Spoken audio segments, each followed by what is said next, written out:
All right, moving on to our next guest. An economic uncertainty during the pandemic is creating increasing interest in digital money, yet many Aussies still don't know or understand how it all works exactly. Mark Heggart is the CEO of an Australian not-for-profit, and he is here to help.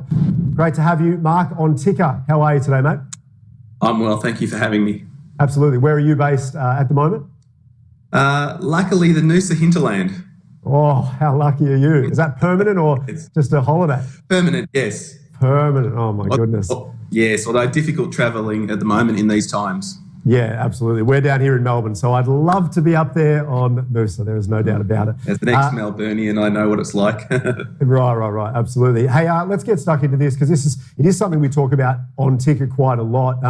The idea of crypto scamming and all those types of things, which is in the news, but I don't really think people know too much about it. So can you break it down for us? What is it that you do specifically? What should people know?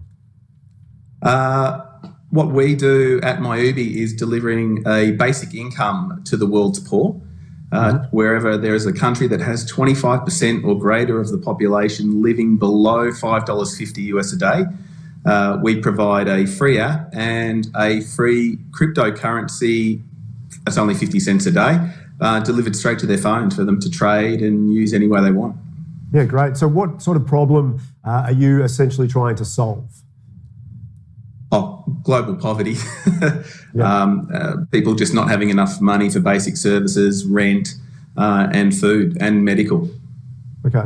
And what advice can you give people out there, viewers at the moment, just in terms of crypto scamming specifically? As I mentioned, we do talk about it, but it is nice to sort of break down exactly what they need to know. What would you say to them? Well, let's just take the non-sophisticated investor, the mums and dads that hear about a great idea. And they might get some of their mortgage out because they hear that their friends are making lots of money. That's actually the wrong time to get in on any project. People have made a lot of money in Bitcoin, and there's a thing called FOMO, fear of missing out, which is a huge emotional driver for people. And so generally people are trying to, make it rich quickly.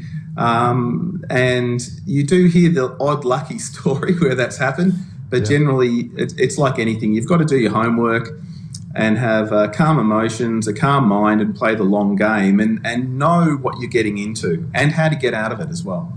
Yeah. So what's the trend been like in terms of purchasing crypto? Has there been a real spike over recent times? Obviously, we're talking about a lot more than we ever have. So has there been a spike that you've witnessed?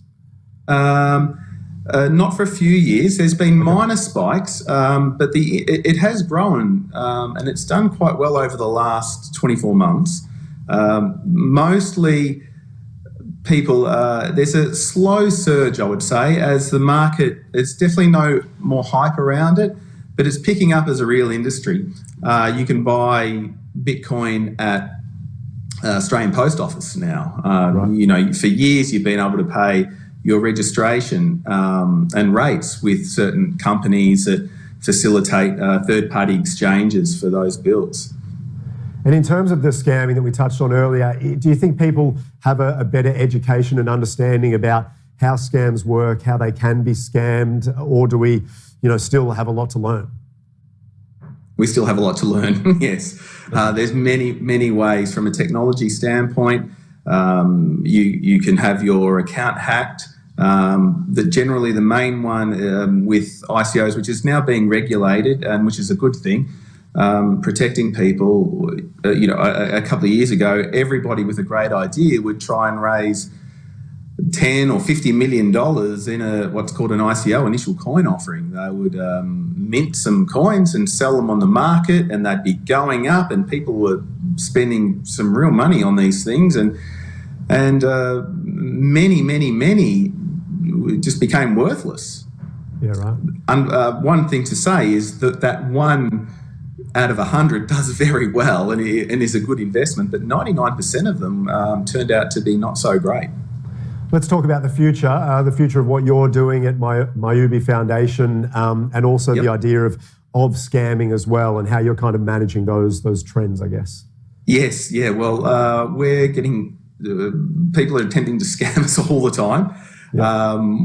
Recently, we were hacked via a very old unused email from 12 years ago that they actually registered that domain and got some account information sent there. It's very substantial. They're very sophisticated, and they will throw money and resources at hacking you. So that's on one level, on the larger stuff, and on the other one, our particular people that we're trying to help, they're in significant survival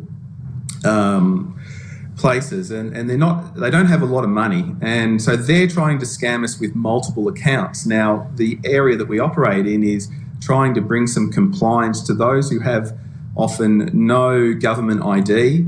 They're unbankable. They don't meet the minimum requirements. So with helping these people, it's part of the course that they're going to try and get more than what they should have.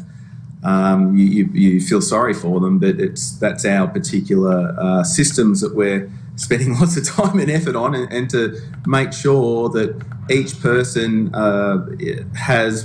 gets what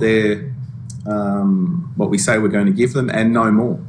Yeah. So where can we head, mate, if we want to find out more, or who would you encourage to jump online and find out what you're up to at the foundation? Yeah, great. Well, myubi.global is our website, and if any of the viewers would like some free cryptocurrency just to try out and see what we're doing, it doesn't cost anything. It's just a free app on Google Play or on the App Store with iTunes, and you can download it and see it, and it's a great project to be involved with. Awesome, Mark. Really enjoyed the chat. We'll hopefully talk again soon. Take care until then. Great. Much appreciated. Cheers.